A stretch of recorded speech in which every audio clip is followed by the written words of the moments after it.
اعوذ باللہ من الشیطان الرجیم بسم اللہ الرحمن الرحیم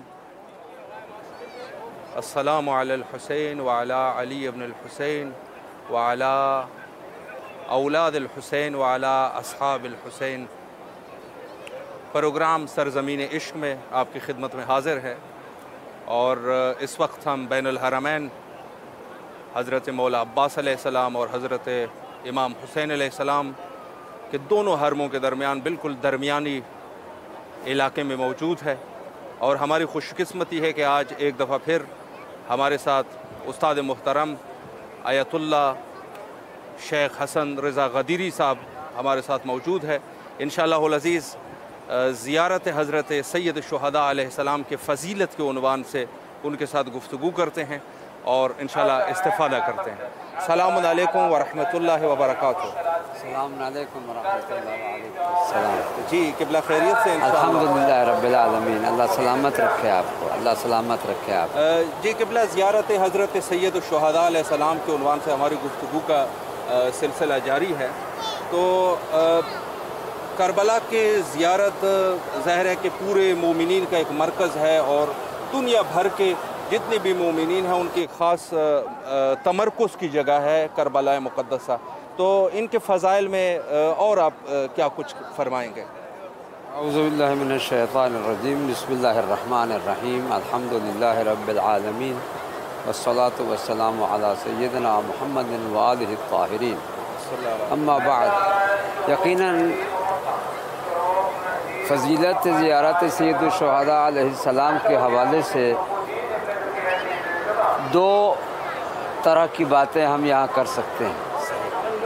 ایک تو وہ فکری امور ہیں کہ جو احادیث و روایات میں بیان کیے گئے ہیں، اور ایک عملی جہات ہیں، عملی پہلو ہیں کہ جو ظاہر یہاں آتا ہے۔ دونوں حوالوں سے آج میں کچھ بیان کرنا چاہوں گا کہ پیغمبر اکرم صلی اللہ علیہ وآلہ وسلم نے اور معصومین علیہ السلام نے، جن میں امام زین العابدین علیہ السلام، امام جعفر صادق علیہ السلام، امام رضا علیہ السلام، امام عسکری علیہ السلام، اور دیگر ائمہ کی طرف سے جو احادیث وارد ہوئی، جو روایات وارد ہوئی ہیں، ان کی روشنی میں اگر دیکھا جائے تو میں سمجھتا ہوں کہ زیارت سید الشہداء علیہ السلام ایک ایسا عظیم عبادتی عمل ہے کہ جس میں اللہ تعالیٰ کی بندگی میں اور ان کے بندگی کے جذبے میں تقویت آتی ہے۔ زیارت کیا ہے؟ یہاں آ کر زائر السلام علیکہ یا ابا عبداللہ، السلام علیکہ یا ابن رسول اللہ، السلام علیکہ، یہ الفاظ ادا کرتا ہے تو ظاہر ہے کہ یہ وہ الفاظ ہیں کہ جو حقیقت پر مبنی ہیں۔ سید الشہداء علیہ السلام فرزند رسول ہیں، سید الشہداء علیہ السلام فرزند مولا کائنات ہیں۔ یہ وہ چیزیں کہ جو ہم زیارت میں ذکر کرتے ہیں، کیوں کرتے ہیں؟ سوال یہ پیدا ہوتا ہے کہ یہ چیزیں تو واضح ہیں۔ السلام علیکہ یا ابا عبداللہ کہہ دیں کافی ہے۔ یہ جو ہم فرزند رسول ہونے کا، فرزند علی ہونے کا، فرزند زہرا ہونے کا اور دوسرے جو امور بیان کرتے ہیں، یہ کیوں کرتے ہیں؟ در حقیقت وہ وسیلہ ہیں، سید الشہداء علیہ السلام وسیلہ ہیں ان ہستیوں کے تذکرے کا۔ یہ حقیقت ہے کہ جو شخص بھی جب نہ رسول اللہ کہتا ہے، در حقیقت وہ حسین کے ذریعے سے رسول اللہ کا ذکر کر رہا ہوتا ہے۔ سبحان اللہ، سبحان اللہ، بے شک۔ جب نہ علی ولی اللہ کہتا ہے تو وہ حسین علیہ السلام کے ذریعے سے مولا کائنات کا ذکر کرتا ہے، اور یہ وہ ذکر ہے کہ جو عام ذکر نہیں ہے بلکہ عبادت قرار دیا گیا۔ لہٰذا ہم پہلی بات تو یہ ہے کہ سید الشہداء علیہ السلام کی زیارت سے راستے طے کر کے دور دور سے جو لوگ آتے ہیں، ورنہ یہاں بیٹھے ہوئے لوگ بھی جو روزانہ جا کے زیارت کرتے ہیں یہی جملے کہتے ہیں تو جو بھی ظاہر آتا ہے، خواہ وہ دور سے آئے خواہ وہ نزدیک سے آئے، جب وہ یہ الفاظ استعمال کرتا ہے تو میرے خیال میں وہ شعوری یا لاشعوری دونوں صورتوں میں وہ سید الشہداء کو وسیلہ بناتا ہے، اور یہ وہ وسیلہ ہے کہ جس کے ذریعے سے جو بھی عبادتیں انسان کو حاصل ہوتی ہیں وہ یقیناً مورد قبول ہیں۔ بے شک۔ اب دیکھیے نا، جو جہاں آتا ہے وہ جا کے حرم کے اندر بیٹھ کر تلاوت قرآن کرتا ہے۔ جی اب تلاوت قرآن کا زیارت حسین سے کیا ربط بنتا ہے؟ تو یہ واضح ہے کہ در حقیقت حسین ابن علی علیہ السلام نے جو قربانی پیش کی اس کے نتیجے میں قرآن کی عظمتیں باقی رہ گئی، سبحان اللہ۔ ورنہ وہ یزید کے جو ہر لحاظ سے یہ چاہتا تھا کہ قرآن مٹ جائے، دین مٹ جائے، حسین علیہ السلام نے قربانی دے کر قرآن کی تعلیمات کو زندہ کیا، قرآن کی عظمتوں کو زندہ کیا، قرآن کی فضیلتوں کی ضمانت دی، تحفظ کی۔ اس لیے آپ تو ماشاءاللہ خوش نصیب ہیں، ہر روز جاتے ہوں گے، اور جو لوگ دور دور سے آتے ہیں وہ کبھی کبھی جاتے ہیں، تھوڑی دیر کے لیے، چند دنوں کے لیے جاتے ہیں، پھر بھی اندر دیکھیں آپ کونے میں بیٹھ کر بغیر کسی دائیں بائیں دیکھے زائر کی توجہ تلاوت قرآن کی طرف اتنی لگتی ہے کہ جیسے دنیا میں اس کو اور کوئی کام ہی نہیں ہے۔ کیوں؟ وہ صدقہ ہے زیارت سید الشہداء کا کہ تلاوت قرآن کی سعادت حاصل ہوتی ہے۔ قبلہ، یہاں میں ایک سوال مزید آپ کی خدمت میں عرض کروں گا۔ ظاہر ہے کہ جیسے روایات میں بھی بہرحال اشارہ ہو چکا ہے کہ کچھ عبادات ہیں، نماز ہے، قرآن ہے، تو اس کا ثواب جو ہے وہ یہاں پر یقیناً زیادہ ہے، تو اس کی فضیلت، جو عبادات کی فضیلت ہے اس سرزمین پہ، اس پر بھی اگر کچھ تھوڑی سی گفتگو ہو جائے۔ دیکھیے، یہ وہ سوال ہے جو ظاہراً کل بھی ہم اس پر گفتگو کر چکے ہیں کہ یہ 70 حج کا ثواب رکھتا ہے۔ ظاہر ہے یہ ثواب جو ہے اس حوالے سے کہ جیسے میں اس کی مثال آج اس طرح سے دے سکتا ہوں کہ آپ روایات میں پڑھتے ہیں کہ سورہ اخلاص، قل هو اللہ احد، جو شخص اسے 3 دفعہ پڑھے گویا اس نے پورا قرآن پڑھ لیا۔ سبحان اللہ۔ تو وہ پورا قرآن تو نہیں پڑھتا ہے، وہ سورہ اخلاص کو 3 مرتبہ ادا کرتا ہے۔ تو اس کا مطلب یہ ہے کہ کچھ ایسے اعمال ہیں، یا سورہ الحمد کو دیکھ لیجئے، عدل القرآن کہا گیا ہے، پورا قرآن ایک طرف، سورہ فاتحہ ایک طرف، تو گویا آپ نے اگر سورہ فاتحہ کی تلاوت کی تو گویا آپ نے پورا قرآن پڑھ لیا۔ سبحان اللہ۔ تو اس کا مطلب کیا ہے؟ اس کا مطلب یہ ہے کہ یہ صورتیں پڑھنے سے آپ کو پورے قرآن کے پڑھنے کا، قرأت تلاوت کرنے کا ثواب ملتا ہے۔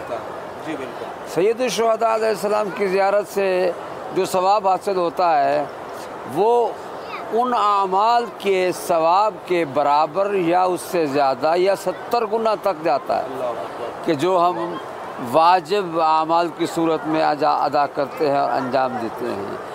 یہ دلیل ہے اس بات کی کہ اللہ تعالیٰ نے سید الشہداء علیہ السلام کو جو عظمت عطا فرمائی ہے، ان کی زیارت سے حاصل ہونے والے ثواب میں بھی اتنی ہی زیادہ عظمت ہے جو خود ان کی ذات میں عظمت ہے۔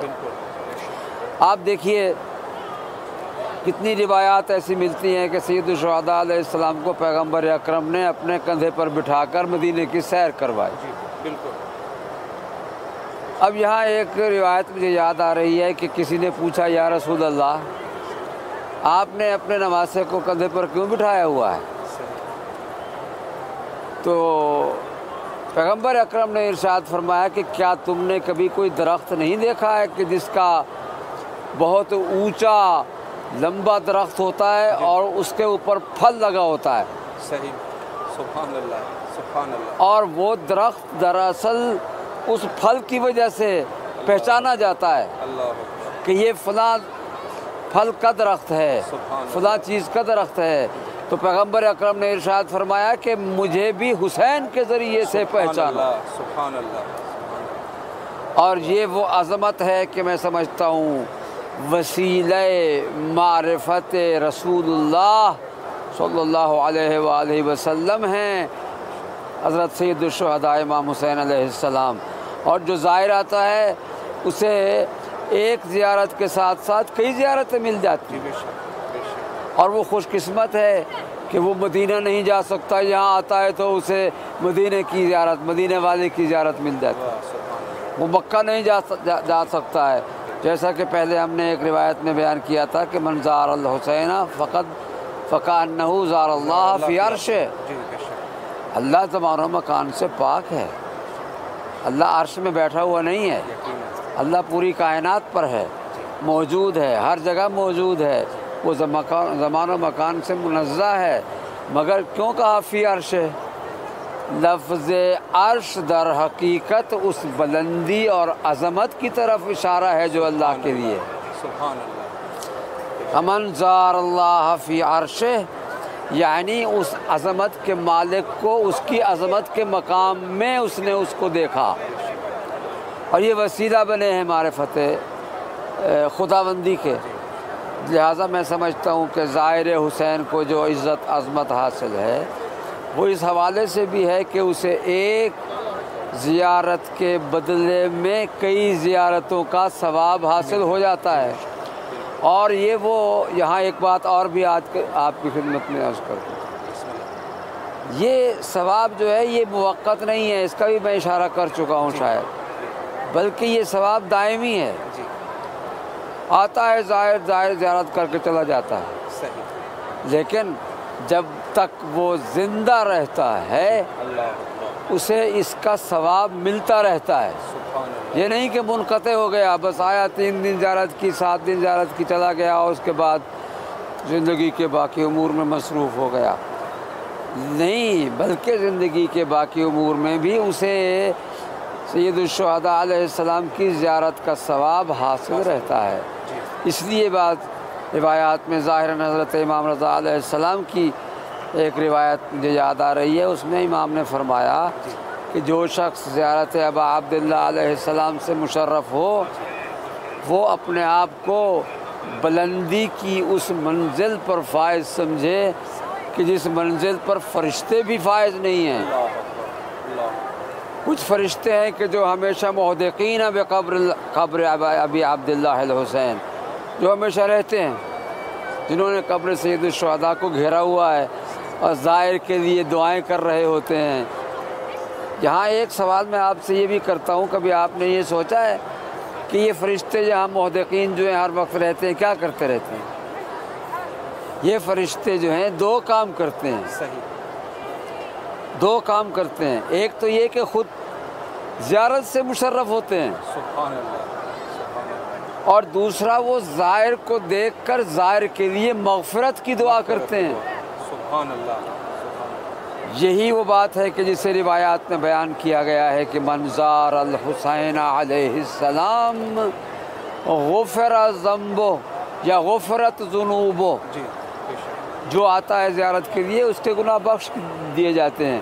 وہ کیسے بخش دیے جاتے ہیں؟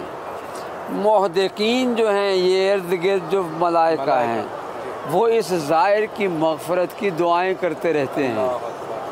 زائر زیارت کر کے چلا جاتا، یہ وہاں رہتے ہیں اور یہ مسلسل اس زائر کی مغفرت کی دعا کرتے رہتے ہیں. اس سے بڑی عظمت کیا ہے؟ ہم جب نماز پڑھتے ہیں تو کہتے ہیں دعائے قنوت میں اللہم اغفر لی ولوالدی، ربنا اغفر لنا وتب علینا، یہ دعائیں کرتے ہیں، مغفرت کی دعا کرتے ہیں نماز کے اندر. وہی دعا فرشتے زائر حسین کے لیے کرتے ہیں. میں سمجھتا ہوں اس سے بڑی عظمت زائر کی نہیں ہو سکتی کہ حسین علیہ السلام کے حرم مبارک میں موکل فرشتے اس کے لیے اس وقت تک دعا کرتے رہتے ہیں جب تک وہ زندہ رہتا ہے. اس کے شب و روز کو بابرکت کرتے ہیں، اس کی تمام گھڑیوں کو، اوقات کو مغفرت الہی سے نوازتے ہیں. تو یقیناً میں سمجھتا ہوں یہ ظاہر خوش قسمت ہے، ورنہ آج کون کسی کے لیے دعا کرتا ہے؟ ہر شخص کو اپنی پڑی ہوتی ہے. اللہ نے فرشتوں کو اس لیے مقرر کیا ہے کہ یہ جائے زندگی میں اپنے عام کاموں میں مصروف رہے، اپنے امور انجام دیتا رہے، مگر ہم اس کو ان فرشتوں کے ذریعے سے مغفرت کی عنایات دیں گے۔ تو یہ ظاہر کی عظمت ہے۔ میں سمجھتا ہوں کہ اگر کوئی شخص جہاں آتا ہے اور زیارت کر کے چلا جاتا ہے، اسے اپنے اعمال میں خود ہی یہ نظر رکھنی چاہیے کہ میں کس مقام سے واپس آیا ہوں، مجھے اللہ نے کیا عظمت عطا کی ہے۔ گناہوں سے دور رہے، معصیت الہی سے دور رہے، اور اپنے آپ کو اطاعت خداوندی سے مزین رکھے، تاکہ قیامت کے دن خود حسین علیہ السلام اس کی شفاعت کریں۔ شفاعت کے ساتھ ساتھ دوسری بات جو میں عرض کرنا چاہتا ہوں وہ یہ ہے کہ قیامت کے دن یہی زائر حسین حسین علیہ السلام کے ساتھ بیٹھا ہوگا۔ یہ مقام معمولی مقام نہیں ہے۔ قیامت کے دن اللہ ان ہستیوں کو مقام شفاعت کے ساتھ اس جگہ پر بٹھائے گا کہ پوری خلق خدا دیکھ رہی ہوگی کہ یہ اس مقام پر بیٹھے ہیں۔ سبھی یہ خواہش کریں گے کہ ہمیں ان کی طرف سے دعائے مغفرت حاصل ہو جائے، ان کی شفاعت حاصل ہو جائے۔ تو میں کہتا ہوں اے زائر حسین، تو خوش قسمت ہے کہ تیری شفاعت کی ذمہ داری لی ہے حسین علیہ السلام نے۔ تیری زندگی کے ہر اعمال میں رحمت الہی، برکت الہی کی ضمانت دی ہے سید الشہداء علیہ السلام نے۔ تیرے خلوص نیت کا اثر دیا ہے سید الشہداء علیہ السلام نے، کیونکہ ہمارا ایمان ہے۔ جو چیزیں ہم نہیں جانتے، میں آپ کے دل میں کیا ہے نہیں جانتا ہوں، میرے دل میں کیا ہے آپ نہیں جانتے ہیں، دوسروں کے دلوں میں کیا ہے ہم نہیں جانتے ہیں، لیکن اللہ تعالیٰ نے ان ہستیوں کو وہ عظمت و مقام عطا کیا ہے۔ یہ ہمارے دلوں کے رازوں کو جانتے ہیں، اللہ جانتا ہے، کوئی شک نہیں۔ اللہ نے ان ہستیوں کو بھی وہ مقام عطا کیا ہے کہ یہ ہمارے دلوں کے رازوں کو بھی جانتے ہیں۔ ہم جا کے وہاں جو کچھ کہیں، میں ظاہری طور پر جو کچھ کہوں، اے حسین میں آپ کو مانتا ہوں، اللہ کو مانتا ہوں، رسول کو مانتا ہوں، علی کو مانتا ہوں، زہرا کو مانتا ہوں، آپ کی عظمت پر اقرار کرتا ہوں، یہ سب زبانی باتیں ہیں، لیکن کیا میں مانتا بھی ہوں یا نہیں مانتا، یہ میرے ساتھ قریب کھڑے ہوئے کوئی نہیں جانتا سوائے اللہ کے اور ان کے۔ بے شک۔ اس لیے بعض روایات میں ملتا ہے کہ جب کوئی زائر آ کر یہاں سلام کرتا ہے، اللہ اکبر اللہ اکبر اللہ اکبر، تو حسین علیہ السلام کہتے ہیں وعلیک السلام یا زائر۔ اللہ اکبر۔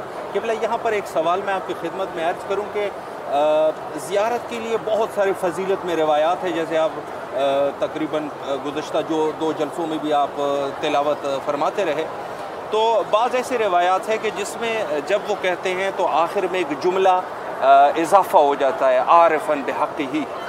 تو یہ جو عارفاً بحقہ امام کے حق کی معرفت حاصل کرنا، تو ایک طریقے سے یہ بھی ہو سکتا ہے کہ انسان تو اس کی کتنی ظرفیت ہے، کیا وہ امام کو واقعاً پہچان بھی سکتے ہیں، نہیں پہچان سکے، تو اس جملے کی بھی اگر کچھ وضاحت کر لیں کہ کس طریقے سے یعنی ایک زائر کے لیے اور پھر یہ عارفاً بحقہ کی قید جو لگائی جاتی ہے، اس پر اگر وضاحت۔ دیکھیے بنیادی طور پر تو نہ اللہ کی، نہ رسول کی، نہ کسی معصوم کی کامل معرفت حاصل کرنا ممکن ہی نہیں۔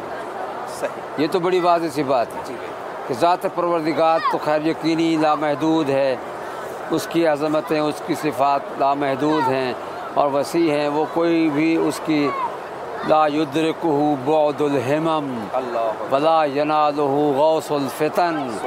ناظر البلاغہ میں امیر المومنین نے جو فرمایا ہے اول الدین معرفتہ، اس کے باوجود کہ کوئی اس کی پہچان نہیں کر سکتا، لیکن دین کی پہلی منزل اس کی معرفت ہے۔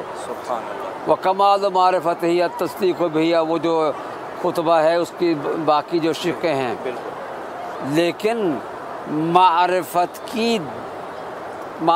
کے جو درجات ہیں ان کے حوالے سے جتنا مقدور ہے کسی کے لیے، اسی حد تک ہی اس سے مقبول ہے۔